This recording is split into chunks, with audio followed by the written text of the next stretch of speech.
Pengetahuan Agama Islam, Adab atau Akhlak, tahun 5, Adab ketika bekerja. Assalamualaikum anak-anak semua. Perkenalkan, saya adalah Ustazah Norsilawati yang akan mengajar anda semua di Sekolah Alam Maya. Saya akan mengajar anda semua subjek pengetahuan agama Islam sekolah rendah dalam semua bidang, iaitu adab atau akhlak, tauhid, ibadah, sirah dan lain-lain lagi. Assalamualaikum. Apa khabar semua? Baiklah, sebelum Ustazah meneruskan pengajaran hari ini, Ustazah nak tanya kepada semua. Apa khabar anda semua hari ini? Ustazah nak dengar sekali lagi. Apa khabar anak-anak semua hari ini? Alhamdulillah, bagus semuanya.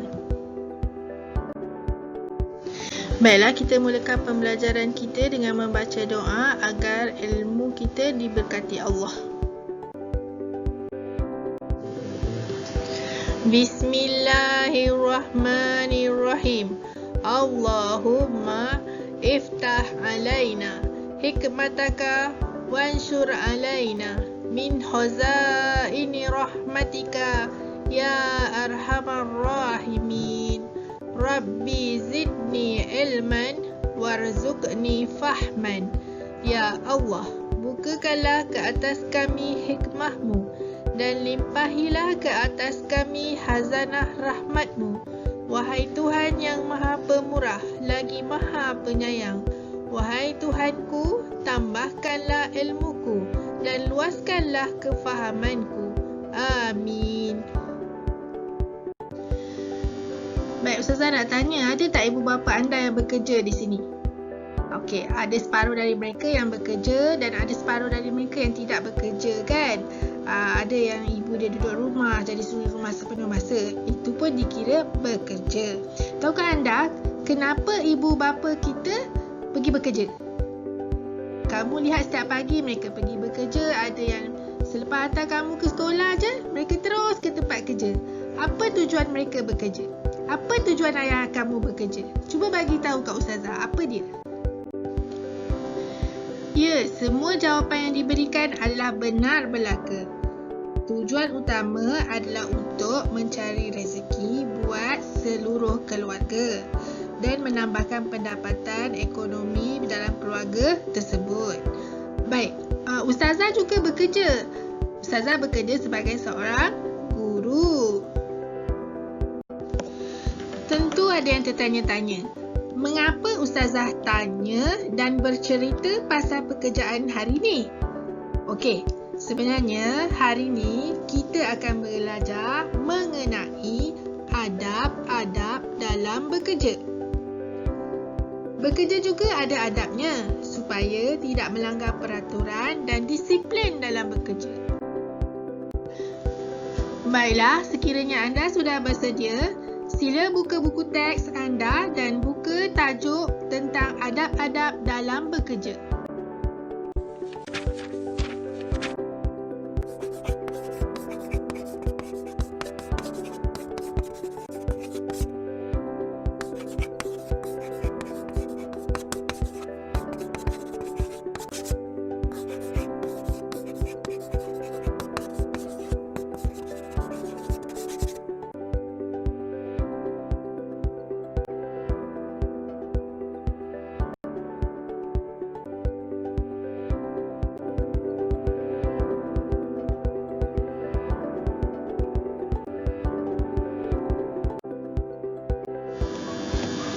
Di dalam Islam, setiap sesuatu tu adalah berdasarkan dalil.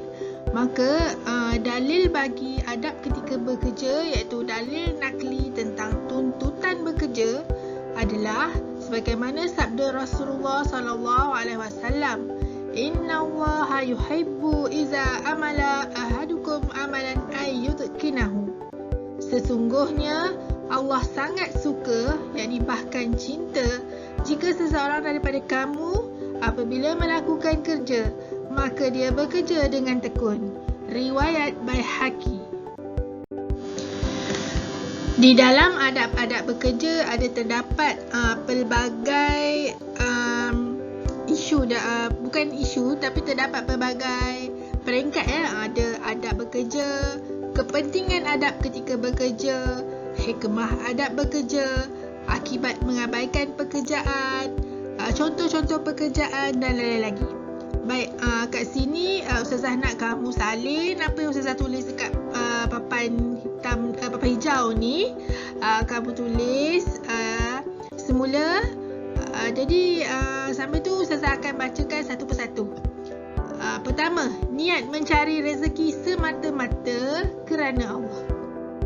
Kedua, memulakan pekerjaan dengan bismillah. Ketiga, menutup aurat dengan sempurna. Keempat, amanah, ikhlas, tekun dan redha dalam bekerja. Kelima, saling bekerjasama. Keenam, berdoa dan bertawakal kepada Allah. Dan ketujuh, menepati masa. Siapa tahu tentang niat mencari rezeki semata-mata kerana Allah? Setiap pekerjaan semua ada niat. Innamal a'malu binniat. Maksudnya setiap pekerjaan itu bermula dengan niat. Jadi untuk niat mencari rezeki kerana Allah ni, kita boleh contohnya macam ni, kita cakap dengan Allah, ya Allah, hari ni aku nak pergi bekerja. Kau permudahkan semua urusanku hari ni, ya Allah. Itu adalah contoh niat mencari rezeki semata-mata kerana Allah. Kita kena pasang niat. Pasang niat tu pun dah dapat pahala. Apalagi pahala yang sangat mudah untuk kita dapat. Okey, yang kedua, memulakan pekerjaan dengan bismillah. Semua pekerjaan mesti bermula dengan Bismillahirrahmanirrahim. Sebut bismillah tu pun dah dapat pahala. Jadi untuk dapat pahala tu sangat mudah. Allah pemudahkan setiap apa yang kita mulakan dengan pekerjaan tu mesti bermula dengan bismillah. Jadi kena kerapkan perkataan bismillah tu di bibir kita. Okey, yang ketiga seterusnya adalah menutup aurat dengan sempurna. Okey, bagi lelaki menutup aurat dia macam mana? Dalam Islam kita kena menutup aurat. Kalau lelaki tu pakailah pakaian yang tidak tidak menjolok mata, kena pakai proper lah. Maksudnya baju bersih, kemas, supaya nampak cantik. Seperti kamu pakai baju sekolah sekarang ni. Kan lengkap, bersih, tu menutup aurat lah namanya. Bagi wanita pula, menutup aurat seperti pakai tudung, pakai baju yang longgar dan tidak ketat. Banyak dah pekerjaan yang boleh menutup aurat ni semua. Kebanyakan majikan dah mula memberi kelonggaran kepada pekerja dia untuk menutup aurat. Okey, ini adalah satu yang paling berat, iaitu amanah, ikhlas, tekun dan redha dalam bekerja. Amanah ni anak-anak adalah sangat berat. Tidak semua orang boleh memikul tentang amanah ni. Bekerja tu adalah amanah, tanggungjawab yang majikan bagi pada para pekerjanya. Tidak semua orang mampu untuk memikul amanah dengan baik. Amanah ni adalah berat dan Allah akan persoalkan apa yang kita buat ni. Apa amanah kita? Okey, Ustazah, apa amanah Ustazah? Amanah Ustazah adalah menyampaikan ilmu kepada masyarakat.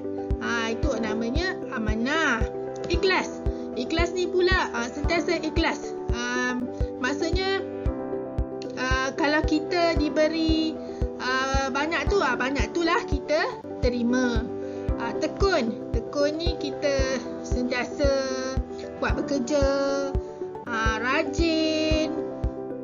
Maksudnya orang bagi kita terima je. Itu redha dalam bekerja namanya. Slide ini ada semut lah.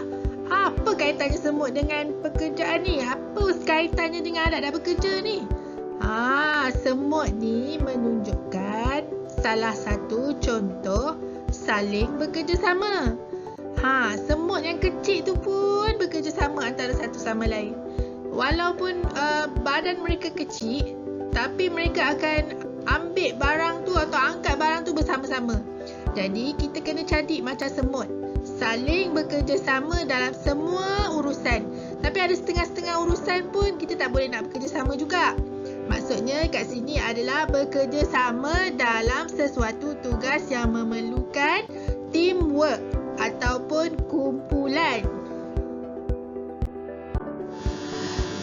Setelah bekerjasama tadi, kita kena berdoa dan bertawakal kepada Allah atas apa setiap yang kita lakukan. Ni yang paling berat sekali bagi manusia, iaitu apa? Menepati masa. Sebab ada dalil lagi dalam Al-Quran tentang masa. Surah apa? Ya, betul, surah Al-As. Iaitu demi masa. Sesungguhnya manusia itu dalam kerugian, melainkan orang-orang yang sabar dan tekun. Ustazah tak berapa tepat tadi tu ya Ustazah tafsirkan, tapi tak apa. Tapi berkenaan masa ni, manusia memang susah nak menepati masa. Jadi anak-anak belajar untuk menepati masa bermula dari sekarang, supaya bila kita bekerja nanti, kita adalah orang-orang yang sentiasa menepati masa. Bila orang menepati masa ni, majikan dia suka dengan orang yang menepati masa.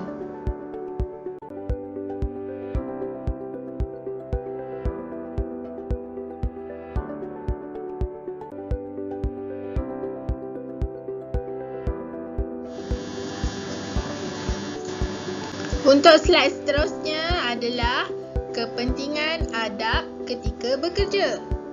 Kenapa pentingnya adab ketika bekerja? Bila kita mengamalkan adab-adab bekerja ni, salah satu kepentingan dia ialah boleh meningkatkan prestasi kerja. Kedua, mencari sumber rezeki yang halal. Ketiga, penghasilan kerja yang lebih berkualiti. Keempat, mengurangkan masalah dalam pekerjaan. Kelima, menjadi pekerja yang cemerlang. Maukah anak-anak menjadi seorang pelajar yang cemerlang? Untuk menjadi pekerja dan pelajar yang cemerlang, kita kena tahu tentang adab ketika bekerja. Jadi kena amalkan ke semua-semua kelima-lima ni.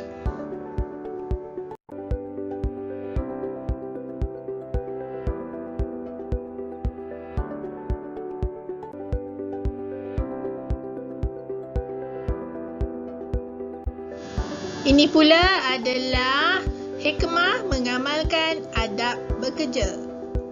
Antaranya ialah ekonomi negara akan berkembang maju, mendapat redha Allah, lahirkan pekerja yang mahir, prestasi dan kualiti kerja yang baik. Sebagai contoh, ekonomi ikutan orang lain, kuat dan cekal hadapi cabaran. Okey. Tengok dekat kartun slide yang ada grafik tu. Bila kita bekerja dengan baik, ekonomi negara akan berkembang maju. Daripada rendah terus dia melompat ke tinggi. Kan? Itu menunjukkan bila kita bekerja dengan bagus, prestasi cemerlang, negara akan berkembang maju.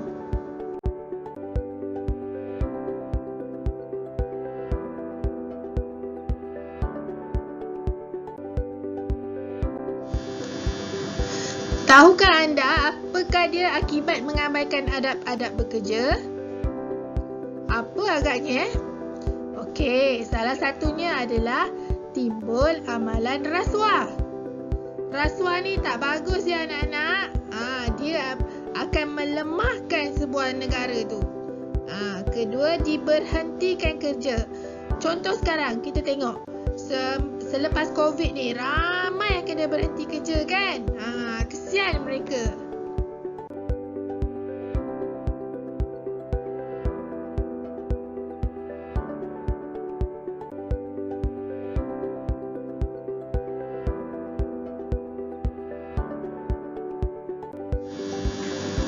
Selain daripada itu, akibat mengabaikan adab bekerja, negara akan menjadi mundur. prestasi kerja akan menjadi merosot, menyusahkan orang lain dan berlaku penipuan dan penyelewengan.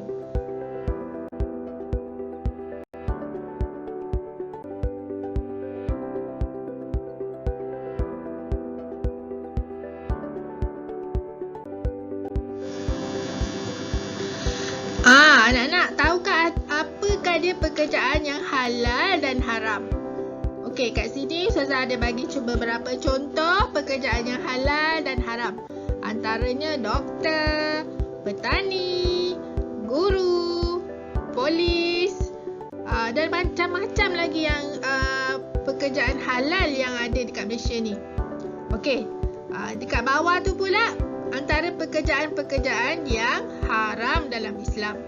Pertama, mencuri data komputer peribadi orang lain pun adalah pekerjaan haram. Sebab apa? Mereka ni akan sebarkan kepada orang lain tentang fitnah dan sebagainya. Itu adalah pekerja-pekerja mereka yang tidak bertanggungjawab. Yang kat bawah tu pula merompak bank. Yang satu lagi tu pula dia berjudi dan minum arak. Itu pun adalah pekerjaan haram. Okey, slide seterusnya ni adalah tentang contoh-contoh manakah pekerjaan yang halal dan haram.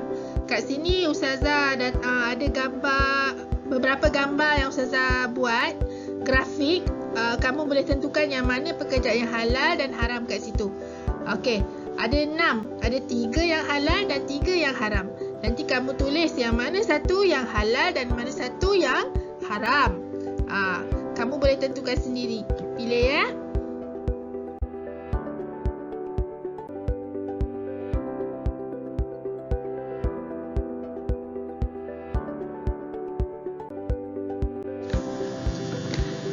Tahukah anda bilakah sambutan Hari Pekerja diadakan kat Malaysia ni? Bila agaknya? Cuba kita fikir. Siapa dapat bagi jawapan yang betul? Dia memang bijak.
Seterusnya kita ke bahagian latihan dan pengukuhan.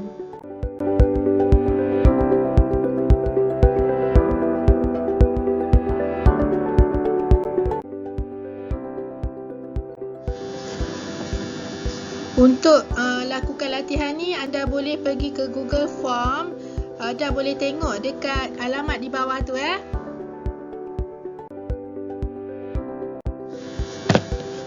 Baiklah, tamatlah sudah tajuk kita mengenai adab-adab bekerja.